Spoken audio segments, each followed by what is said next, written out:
నమస్తే. ఈరోజు మన స్టూడియోలో ప్రముఖ ఆధ్యాత్మికవేత్త ఆస్ట్రాలజర్ దత్తాత్రేయ గణపతి ఉపాసకులు మురళీధర్ శర్మ గారు ఉన్నారు. గురుగారితో మాట్లాడేద్దాం. నమస్కారం గురుగారు. మహాదేవ శ్రీమాత్రే నమః. సెప్టెంబర్ 7వ తారీఖున మనకి సంపూర్ణ చంద్రగ్రహణం ఉంది. దీని తాలూకు ఇంపాక్ట్ మిథున రాశి వాళ్ళ మీద ఎలా ఉంటుంది? పాజిటివ్గా ఉంటుందా, నెగిటివ్గా ఉంటుందా? ఎలాంటి జాగ్రత్తలు ఓవరాల్గా వీళ్ళు తీసుకోవాలంటారు? తప్పకుండా మిథున రాశి వారు ఎవరైతే ఉన్నారో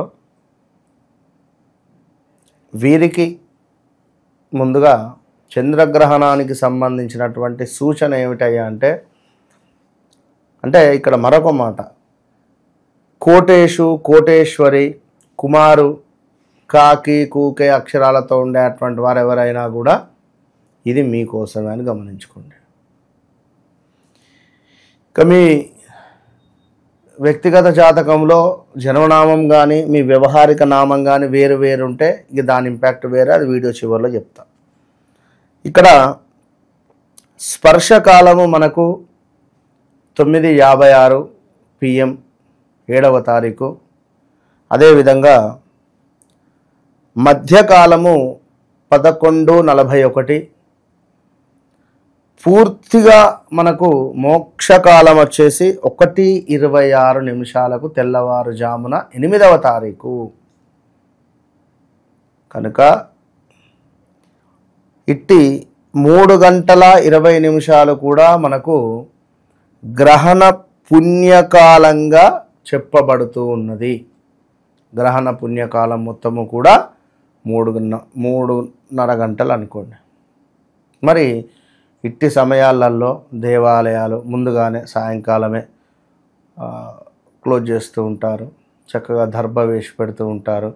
ఇంట్లో కూడా ఈ యొక్క ద్రవ పదార్థాలు ఆయిల్ ఎక్కువగా నిల్వ ఉంచుకోకుండా చూడండి.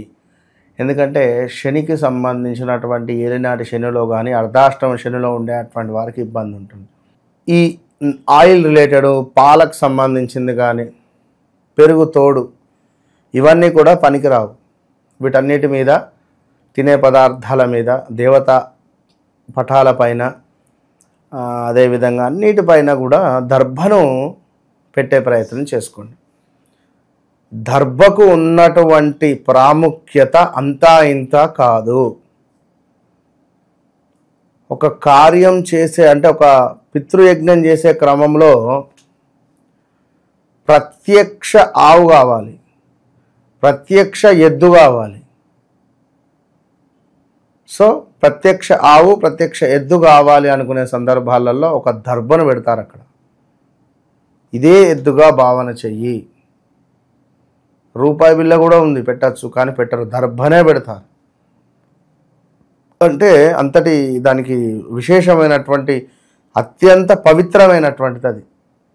కనుక ఆ దర్భను సమర్పించండి.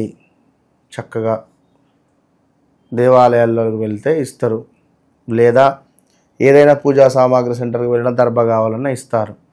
కనుక దర్భను తీసుకొని పూజా మందిరంలో తినే వంటకాల ఏవైతే ఉన్నాయో అవి వాటి మీద పెట్టేయండి. అయితే గ్రహణము స్పర్శకాలము 9:56. అదేవిధంగా మనకు మధ్యకాలము 11:41. మరి మోక్షకాలము 1:26 AM అంటే తెల్లవారుజామున. మొత్తం మీద ఈ 3-3:30 గంటలు కొంచెము ఇంట్లో ఉండండి, కదలద్దు, ఇట్లనే ఉండాలి అనేటువంటిది ఏది లేదు. ఆ కాంతి మనపై పడకూడదు, అంతే. పుట్టబోయేటువంటి పిల్లలకు ఇంపాక్ట్ అనేటువంటి విషయం అది గమనించుకోండి. ఇక మిథున రాశి వారికి కొంత ఇబ్బందికరంగా ఉంది. ఇది జీర్ణించుకోవాలి. అది ఎలాంటి ఇబ్బంది అనుకుంటే, ఏదో ఒక చింత అంటే ఒక బాధ రాబోయే 41 నుంచి 3 నెలల్లో సుమారుగా 6 నెలల లోపు ఏదో ఒక బాధ మిమ్మల్ని ఇబ్బంది పెట్టబోతూ ఉన్నది. ఆల్రెడీ మిథున రాశి వారికి కొంత భార్యాభర్తలలో కానీ, లేదా ఎక్కువగా ఇన్వెస్ట్మెంట్స్ చేయడం కానీ, లేదా ఇంకేదో ఇంపాక్ట్స్ అయితే ఉన్నవి. సో జాగ్రత్త అని చెప్పవచ్చును.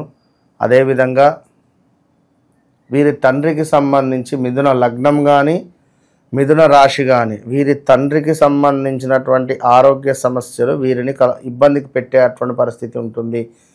నిల్వ ధనము ఖర్చు చేసే పరిస్థితి ఉంటుంది.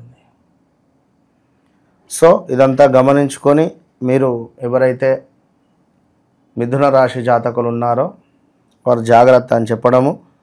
కొంత యాక్సిడెంట్స్ జరిగేటువంటి పరిస్థితి ఉంది, జాగ్రత్త.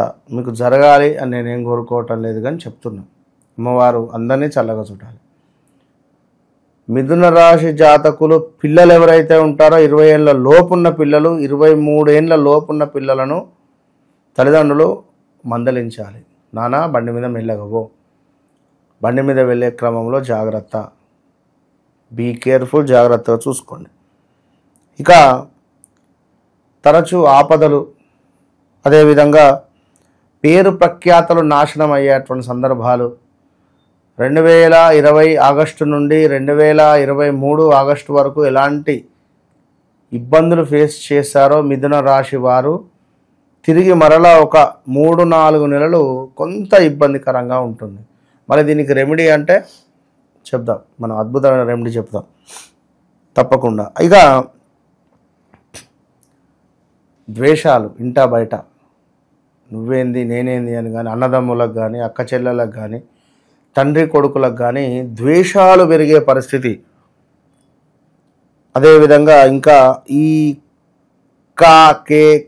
కొరియా ఇలాంటి దేశంలో ఉండేటువంటి వారికి కానీ, ప్రజలకు వారి రాజుపై ద్వేషం ఏర్పడడం కానీ, లేదా ప్రజలలో కొంత వ్యతిరేక భావన ఏర్పడేటువంటి సందర్భాలు ఉంటాయి. అదేవిధంగా ఇంకనూ చూసుకున్నట్టయితే నేరారోపణలు, ఎప్పుడో శిక్ష పడింది, మనకు బయట తిరుగుతున్నాం బెయిల్ తీసుకొనని కానీ, అంటే ఇది న్యాయపరమైనది చెప్పా. ఇంట్లో ఏదో బంగారం దొంగిలించాం, దీనికి సంబంధించింది, కానీ దొంగిలించాలే ఎవరు చూడలేదు అనుకుంటారు. కానీ ఇప్పుడు ఎవరో చూసినట్టుగా కానీ, లేదా మీరు మీ దగ్గర ఉంది అని నిరూపణ ఏదో ఒకటి అవుతుంది, జాగ్రత్త. సో ఇంకా అవమానాలు కూడా జరిగేటువంటి పరిస్థితులు ఉన్నవి, చాలా జాగ్రత్త సుమా అని చెప్పడం జరుగుతున్నది.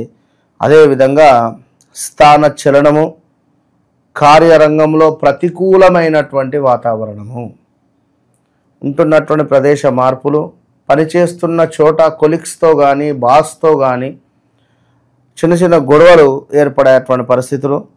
అదేవిధంగా శత్రు వృద్ధి, మన కళ్ళ ముందు మన శత్రువు ఎవడైతే మనం నాశనం కావాలని కానీ, ఎవరినైతే మనం చెడుగా భావించుకున్నామో వాడు మన కళ్ళ ముందు ఎదుగుతాడు.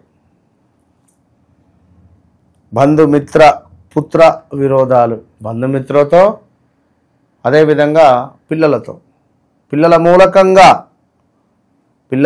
ఇప్పుడు ఒక తండ్రి ఉన్నాడు, కొడుకుకు ఒక కారు కొనిచ్చాడు, బాబు నువ్వు నెల ఈఎంఐ కట్టుకోరా, నీ బతుకు నువ్వు బతుకు అని చెప్పి అన్నాడు ఉదాహరణకు.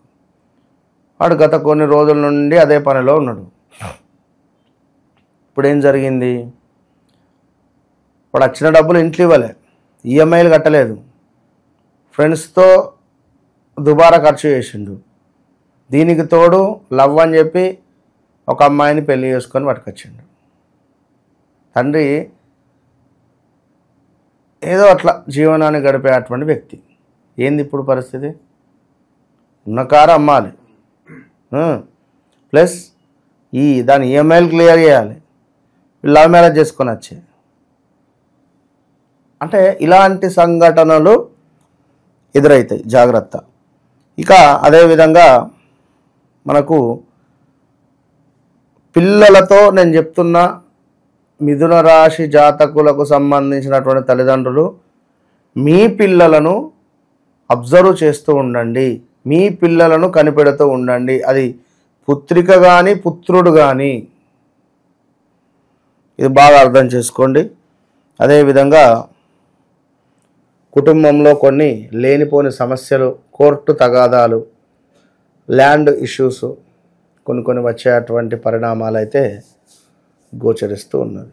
సో ఓవరాల్గా చాలా జాగ్రత్తగా ఉండేటువంటి రాశులలో మొట్టమొదటిది మిథున రాశి. సో అందరికి కూడా ఇలాగా నెగిటివ్గా ఉంటుందంటారా ఇప్పుడు మిథున రాశిలో ఉన్న ప్రతి ఒక్కరు కూడా? మంచి మాట. ఏదైతే నేను క, కే, కో అనే అక్షరాలు చెప్పానో వారు కావచ్చును. అదేవిధంగా వ్యక్తిగత జాతకము అంటే అది వాళ్ళ పర్సనల్. ఇక ఆ చార్ట్ ఓపెన్ చేస్తే మనకు వారి యొక్క ప్రవర్తన, అసలు వారి సినిమా ఏంది అనేది బయటపడుతుంది. నడిచే అటువంటి మహాదశ అంతర్దశ ఎట్లా ఉంది నేను చెప్పా. ఒకవేళ ఎవరి జాతకరీత్యా చంద్రుడు నీచబడిన, చంద్రుడు సూర్యుడితో కానీ కేతువుతో కానీ కలిసి ఉన్న వారి జాతకములో ఈ చంద్రగ్రస్త రాహుగ్రస్త చంద్రగ్రహణం ఇంపాక్ట్ వీరికి తీవ్రంగా ఇబ్బంది పెడుతుంది. ఒకవేళ వారికి పంచమాతు గురువు ఉన్నాడు, వారి లగ్నం మీనలగ్నమైంది, పంచమాతు గురువు కర్కాటకంలో ఉచ్చ పొందుతాడు, గురువు యొక్క దశ నడుస్తూ ఉంది అనుకుందాం, శనేశ్వరుడు తులాలో ఉన్నాడు అనుకుందాం, తులాలో శనేశ్వరుడు ఉచ్చ పొందుతాడు, మంచి కోరుకుందాం. మరి ఈ శనేశ్వరుని యొక్క వక్ర చూపు అంటే శనేశ్వరునికి గురువుకు కొంత సైడ్ లుక్స్ ఉంటుంది, అంటే ఎక్స్ట్రా లుక్స్. గురువు 1వ భావము, 5వ భావము, 9వ భావము, 7వ భావాన్ని ప్రేరేపిస్తాడు. శనేశ్వరుడు 1వ భావాన్ని, తనున్న ప్లేస్ను, 3వ భావాన్ని, 7వ భావాన్ని, 10వ భావాన్ని ప్రేరేపిస్తాడు. సో వీరికి ఈ యొక్క గురుదశలో శనో లేదా ఇంకా కుజుడో శుక్రుడో నడిస్తే ఆ స్థానాలను బట్టి మంచి ఫలితం రావచ్చును. సో సంతోషం కాదు ఇక్కడనైతే. ఇది మిథున రాశి జాతకంలో అద్భుతమైన దశ నడుస్తుంది, సూపర్ ఉంటుంది. లేదు జాతకంలో ఇబ్బందికరమైనటువంటి ఇదే శనేశ్వరుడు మేషంలో ఉన్నాడు, ఇదే గురువు మకరంలో ఉన్నాడు, ఇద్దరు నీచబడి ఉన్నారు, ఇదే చంద్రుడు కాస్త శనితో కలిసి ఉన్నాడు మేషంలో, మామూలుగా ఉండదు పరిస్థితులు, మొత్తం 6లే ఇక అట్లా ఉంటుంది. కనుక వ్యక్తిగత జాతకాన్ని మనం చూసుకుంటే 100కు 200% రిజల్ట్ ఉంటుంది. దానికి సంబంధించినటువంటి దశ అంతర్దశలకు సంబంధించినటువంటి రెమెడీ చేసుకుంటే, అది జలతత్వ రాశ, భూతత్వ రాశ, వాయుతత్వ రాశ, విన్నరా, అగ్నితత్వం ఉంటుంది, జలతత్వము, వాయుతత్వము, భూతత్వము, ఇన్ని తత్వాలు ఉంటుంది. మేషరాశి ఫైర్, అదేవిధంగా మనకు ఈ యొక్క వృషభ రాశి విన్నరా, వాయుతత్వము, దాని తర్వాత బుధుడు భూతత్వము, అట్లా. దాని తర్వాత ఇటు జలతత్వము, కర్కాటకము, దానాల, జపాల, హోమాల అనేది మనం చేసుకుంటే ఓవరాల్గా మిథున రాశి వారి పరిస్థితి ఈ చంద్రగ్రహణం ద్వారా ఏ విధంగా ఉండబోతుందో చాలా బాగా వివరించారు. ధన్యవాదాలు. మహాదేవ్.